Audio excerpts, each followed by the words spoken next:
Hey everybody, Hunter back again from Showtime Studios. We're going to do part number 5 of the Super Detailing a Dash.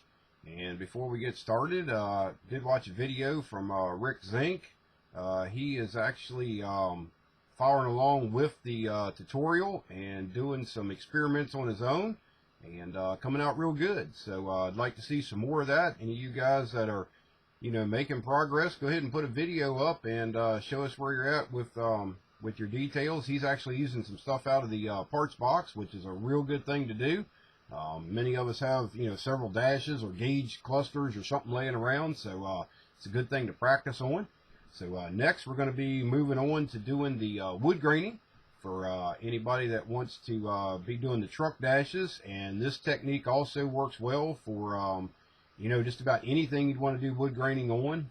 Some cars have wood graining on the interior, so this is another technique that'll work for that also. But just to show everybody where we're at, we have the future dried up on the lenses now. And we'll hold it up here and see if we can get the camera to focus in.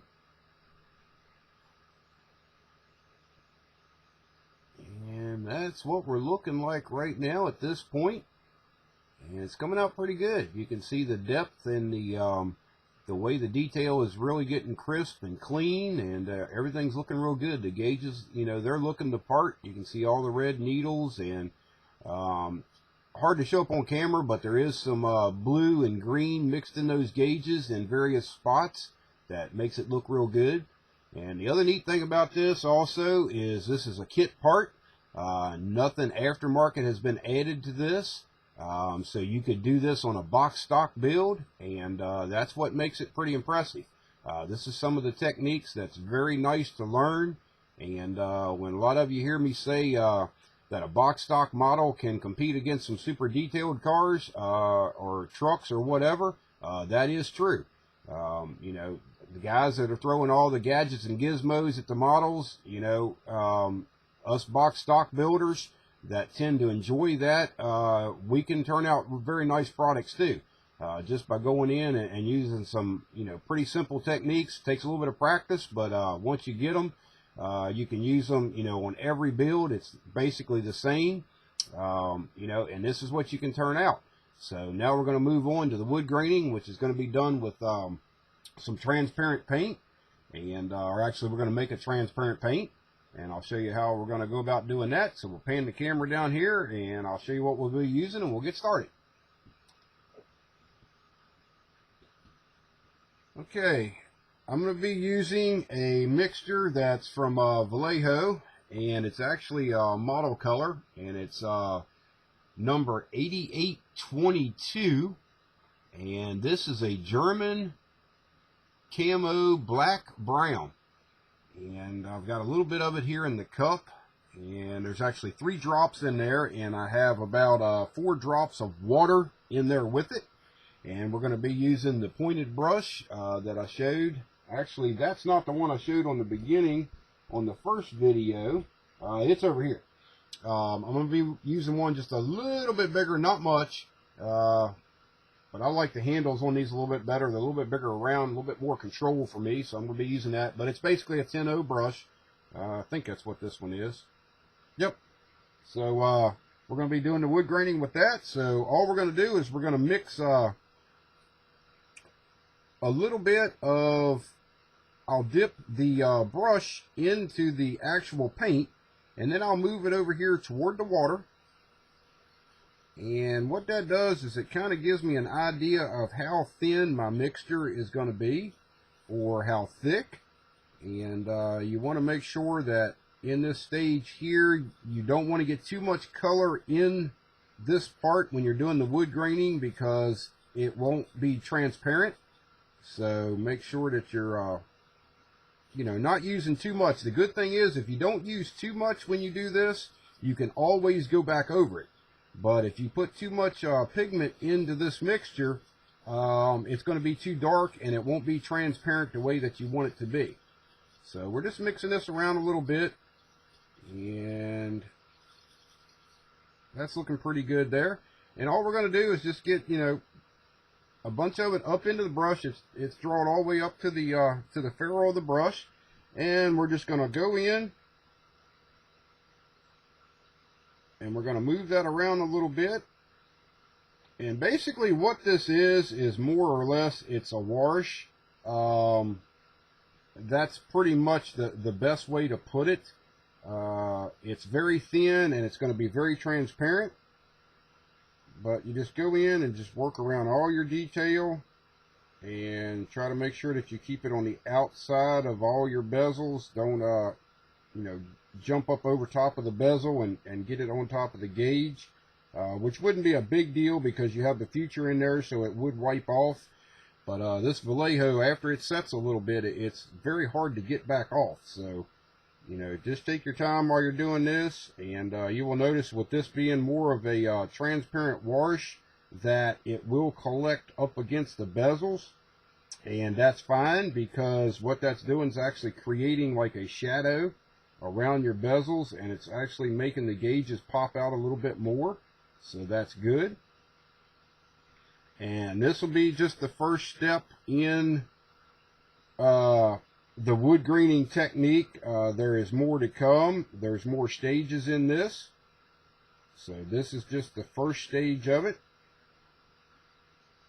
And we're just working the wash in and out of all the detail and around the gauges, and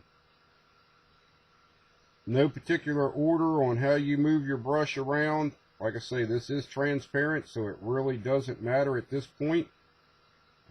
If you get a little bit more color, like a streaking going on, that's fine also. That'll add a little bit more to the wood grain appearance and make it look a little bit more realistic. But I'm bringing a little bit more color into my mixture here. The main thing is just to get this uniform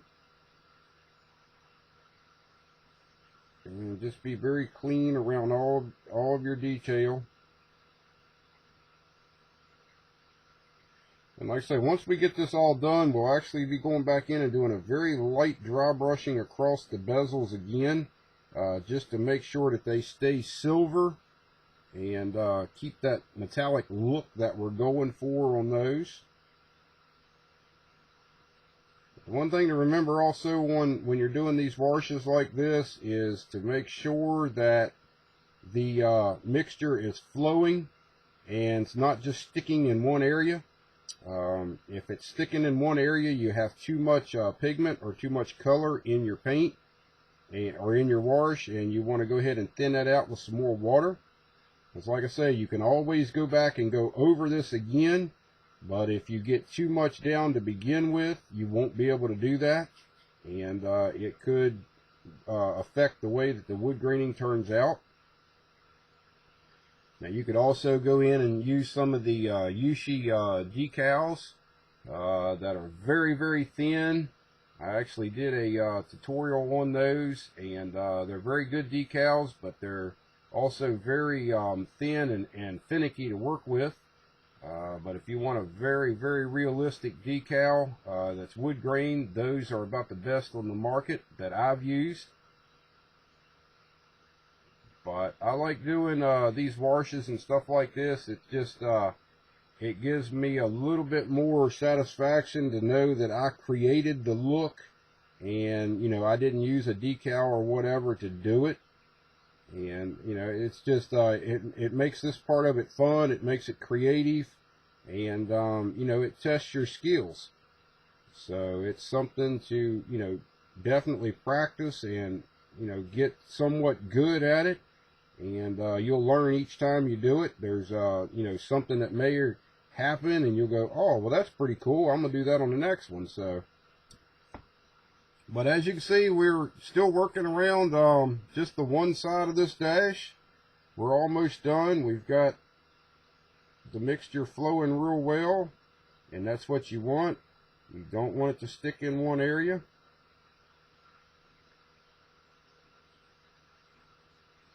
And like I say, if you get a little bit of what I would call a build up around the edges, that's fine also, because that actually creates like a shadow. And on this particular dash up underneath of here, that would be shadowed anyway. this area right up here. So if you want to add a little bit more of the wash up in this area, that would be good, because you're actually at that point creating a nice shadow and it would be realistic. And also another place that you could put it is you can come underneath of your gauges, and from about, I would say, 7 o'clock to about 3 o'clock on your gauge, looking at it from the bottom, add a little bit of that wash, and that'll actually give you a shadow on the underside of your gauge, because of course in this truck the light would be coming from above. So that's something else to look for, and you know, you can get that effect to go in while you're doing the wood grain pattern, and it just makes it look that much more realistic. So I'm putting, actually I call this a drop shadow, so I'm putting a drop shadow underneath of all the gauges.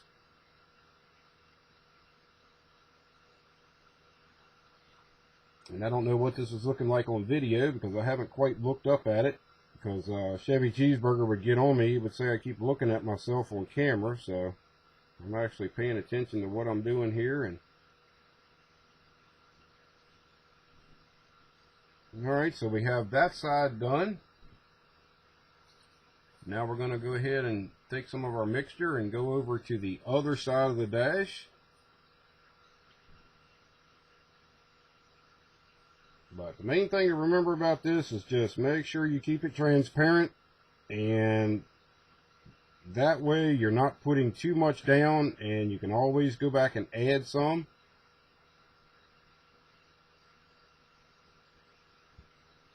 We've got this dash painted white, and there's still some white showing through, and that's good, because that's going to create a lot more of our wood graining appearance on the next stage. And another thing that you can also do at this point is, you will notice this dash is kind of broke up into 3 different sections. You can actually go a little bit more in one section than you do in another, and that creates the differences in the wood graining from, you know, panel to panel, because not all wood graining is identical. It depends on whether it's real or if it's actually printed. So if you want to make it look like it's actually a real wood dash, you can go ahead and just kind of, you know, vary the how much wash you're putting on in one area compared to the other one. But what I wouldn't do is vary that in the middle of a panel. You know, if you're doing one panel, try to make that consistent. And just, if you have a break point like we have here, you can make this one a little bit lighter or a little bit darker than the other one. But that's the good thing about using this real thinned out paint and actually making a wash out of it, is, you know, you're slowly coloring everything in. It's just, it takes layers to do it, and that's what makes the realism really come out and make everything look, you know, real nice and actually look like a real piece of wood. So I'm not sure what type of wood this would be. As far as, you know, whether it would be like oak or maple or hickory or something like that, but you can vary your tones. You don't actually have to start out with this black brown that we're using. You could start out with more of a tan color. You could start out with more of a reddish color or a little bit of orange in it. So, you know, you have a lot of possibilities that you can do. And it's just one of those things, as you go along and do this a couple of times, you'll start to learn what you can and can't do, and what colors look right and which ones don't. But we're just using this black and brown tone now just to give it some depth and give it a foundation. And then we'll start putting our lighter colors on top of this, which sounds kind of strange, but it does work, because the lighter colors will show up, believe it or not.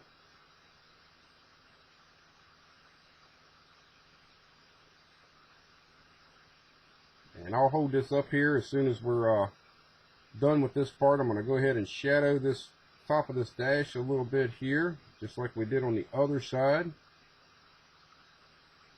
And I'll just hold it up and show you what we got.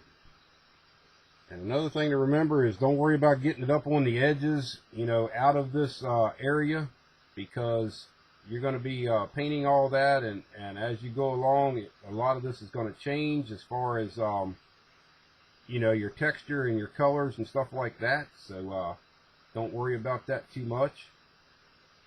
And as this starts to dry a little bit, you can actually put some streaking in it, which kind of helps with the wood grain appearance, and it doesn't get grossly out of scale on you. And as you get toward the end of doing your wood graining, make sure that you're pulling the brush with the grain. So if you want your grain to be horizontal, make sure that your brush is going that way. If you want a vertical grain and you don't have a cast in detail, you can pull the brush up and down. But I'm going side to side with the brush because we have a horizontal grain in this. So we're actually looking pretty good there. I'm going to go ahead and clean out the brush here real quick. This video is going to be a little bit longer than I thought it would be, but hopefully everybody's learning something, and that's what it's all about. So I'm going to go ahead and hit this with the hairdryer a little bit and dry that up so I can show you what it looks like. And then we'll move on to the next step. And I've got this on a light heat setting. It's just on the warm setting. And this just kind of quickens up the drying time a little bit. So this is definitely something you can do if you want to speed up the process some.